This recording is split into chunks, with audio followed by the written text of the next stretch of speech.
When designing a strength program for an athlete and utilizing the concept of periodization, um, we have to put our program together based upon a 1 rep max lift. So in other words, let's say we're in the hypertrophy phase, for instance. We'll get into greater detail when we actually start to design and implement programs, but in the hypertrophy phase, roughly we're going to use 70% of our 1 rep max, and we'll perform that movement for anywhere from 10 to 12 repetitions. How do I, in a safe manner, determine what is the 1 rep max for an athlete?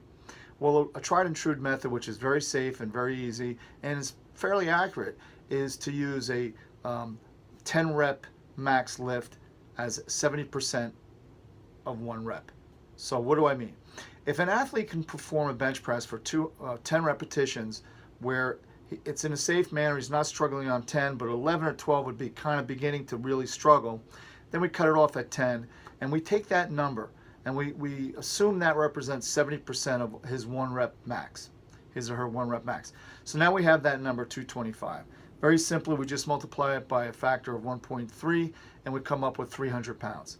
So assuming, based upon that very brief and safe test, that athlete's, he or she, her 1 rep max in the bench press would be 300 pounds.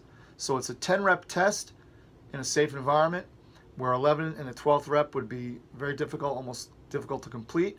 We take that number, that represents 70%, multiply it by 1.3, and we have our 1 rep max. And we take that number and we use that to design our programs. So now let's say we get into the power phase, where we're doing 4 to 6 reps at 85 to 90%. Well, simply stated, we take the 300 number, multiply it by a factor to come up with our 85 to 90%. We use that amount for our lift for our 4 to 6 reps.